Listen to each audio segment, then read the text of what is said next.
Argumentum ad Desperatum. Argumentum ad Desperatum. Hello, everyone. My name is Al Person. You can contact me at pastor@mascot.church or in the comments below. If you like this video, like, share, and subscribe. By the way, if you share this video, you will be sharing a video about a logical argument that is not yet formally recognized. You and I might be ahead of the curve. This argument was invented by my friend Don K Preston, whose picture I'll pop up on the screen here. Don is a friend of mine. He's been out to Australia a couple of times. His website his YouTube address is Mr. Don Preston. I'll put links to his website and that below. So Don invented this argument to cover off or to explain or categorize a certain type of argument that is leveled in a discussion. Now, an argument ad hominem, which is an attack on a person, can work the same way. It's at this place where you're in a discussion and you're backed into a corner and there's nothing more you can do, so you lash out by attacking your opposite party. And that's very common. Sometimes, though, that argument is used specifically to weaken the opponent. Maybe there's some character flaw in that person that you want to expose to your audience.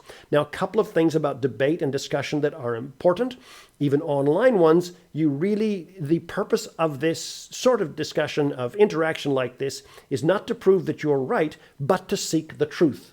That's the more noble way of doing it. Let's debate the topic to seek the truth, to try to get to it. Also, you're not in the business of changing the mind of your opposite party, although sometimes you do. You're really in the mind of influencing readers to the discussion. That's really important, or listeners to the discussion. Oftentimes you look at written interactions and you see people operating in such a way as to kind of give you the impression that they think they're the only two people in the room, right? They're kind of going at each other. Or maybe one thinks he's the only person in the room and the other's a bit wiser. So it's important to realize that other people read your stuff, even if it's an email that's direct or a message that's direct. People might read it. It's important to realize other people might be listening, or that conversation may be repeated, and so on. Generally, it's a good way to go when you want to get to the bottom of something, to say, let's try to find the truth.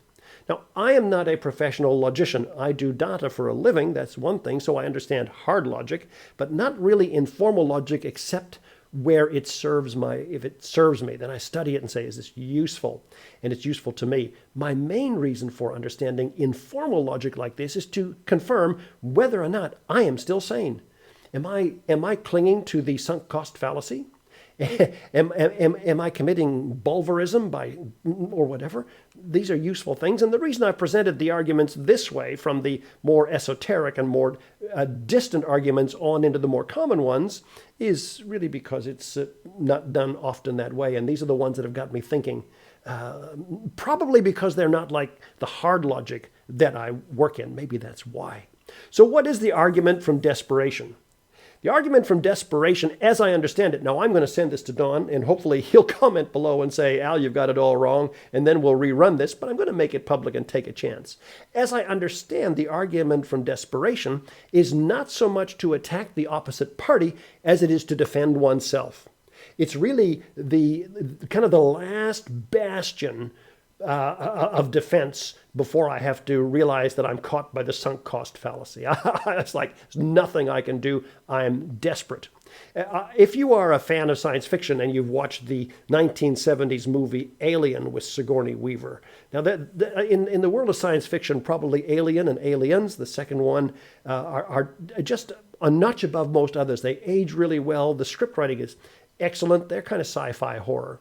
But there's a scene in Alien where the robot, Ash, breaks down. He basically can't handle the contradiction that's in front of him, and he basically blows a fuse. He goes wild. He tries to kill Ripley and tries to kill the staff members and the other crew. And you see him spinning around rapidly in the room at the end of this, spraying this this white liquid that the robots are made of out. And finally, he just collapses after he's been hit in the head. And you just sense this sense of desperation, flailing around in desperation. This is the argument ad desperatum. There's nothing I can do to win this. I'm absolutely backed into a corner. I just need some way to protect myself. The other day I was listening to a podcast. I think I'm going to link it below. And this had to do with a lady named the Steak and Butter Gal. And she was interviewing a doctor. The doctor religiously, philosophically thinks differently to most of my audience. Nevertheless, he made some interesting points, and his specific work is in the area of fertility. And they were talking, and the doctor said, and he's my age, he said, I don't exercise. Not that you don't exercise. Huh. And then he said, and I don't believe it's right to heat your body up. Now, truthfully, at the time I heard that, I actually, of course, I wasn't in the room with him, but immediately wanted to come at him with an argument because he'd really come at me, it really hit me. And so I could just feel myself, opening up my emotional filing cabinet and pulling out the file that said, desperate last-minute arguments, to do anything to do that. Now, the interesting point on this was, and as I analyzed myself, always hoping that I had a good example to use for you for this video, as I analyzed myself, I realized that even though I believe in exercise, and I run every morning, and I do weights most days, and I also believe in heating my body up, do it to shake a cold or whatever, I really don't have any actual proof, direct numerical proof that it works.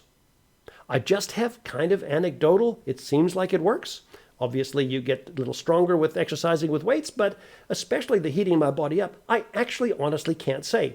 Now, if I have a cold, I'll go off and I'll usually run for maybe an hour or an hour and a half, and what that will do is that will give me some relief. Now, is it because my body's hotter? Truly, is it because my body's hotter? Well, I've always said that it was, but it might not be the case. I might have been saying or holding on to something that had no foundation at all, and maybe this doctor has challenged it. Now, maybe you feel better when you exercise, we have a cold, if you warm yourself up because the congestion goes away. So maybe I'm just enjoying the congestion. Why does it go away? Well, you're breathing better, your lymph system's running faster, etc., etc. Maybe that could work when I'm colder too. I don't know. So here I was caught in the cold with no good argument. Nothing I could go to, nothing I could put any measurement on, just my experience and a position that I'm not prepared to give up. Even today, I'm not prepared to give it up. Now, I'm going to read this doctor's blog and see what he's got to say. I might contact him and say, hey, doc, you and I need to talk about this.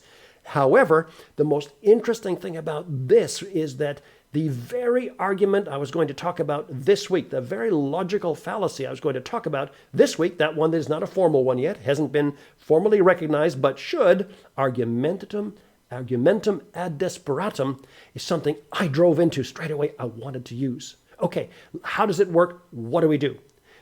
It is usually, my experience is watching this happen, is that it is usually used not so much to attack the opposite party as to defend oneself. It's usually an argument that it may be absurd, it may be stupid, but it's like, it just smacks of, you've heard this, smacks of desperation. Like, wow, I got something came up in my feed the other day from someone who used to believe the things that I now believe about the subject of eschatology. And it was about Jerusalem not being the great city in the Bible, where it's just so totally obvious to me. And I read the article and thought, this is a desperate article.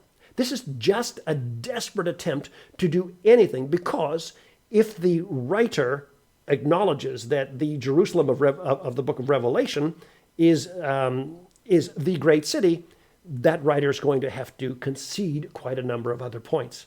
And so the argument that he left was so desperate. Now, I read the article and thought, should I reply to this? The point here is it would take me 2 days of study to reply to it, and I don't have 2 days. I'm a husband, I'm a father, I'm a grandfather, I've got a church, I've got a business, I've got a new business project, I've got a book going, I've got videos to do. I don't have the time, but it would have been interesting to do that. Now, the author of the article is smarter than me, better spoken than me, more clever than me. I'm just completely convinced that his argument was desperate. Why am I doing this series on logical fallacies? Well, to help myself, to help us check our own sanity, but also to help us in conversation and in discussion and maybe in debate to keep the conversation aligned to the topic.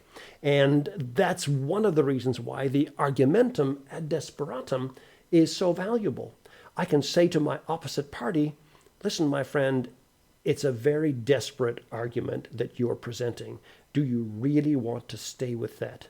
And then I can command or demand some accountability on that desperate argument. Most of the time when people realize they're just being desperate, they step back and take a breath and say, yeah, it's just desperate. All I want to do is get you off my back. So there you go. Let me put the title of this argument up on the screen again. Argumentum, and again, it is not a formally recognized logical fallacy yet, but I believe, given some time, it will be, or at least it should be, Argumentum ad Desperatum. My name is Al Person. You can contact me at pastor@mascot.church or in the comments below. Come back next week for more.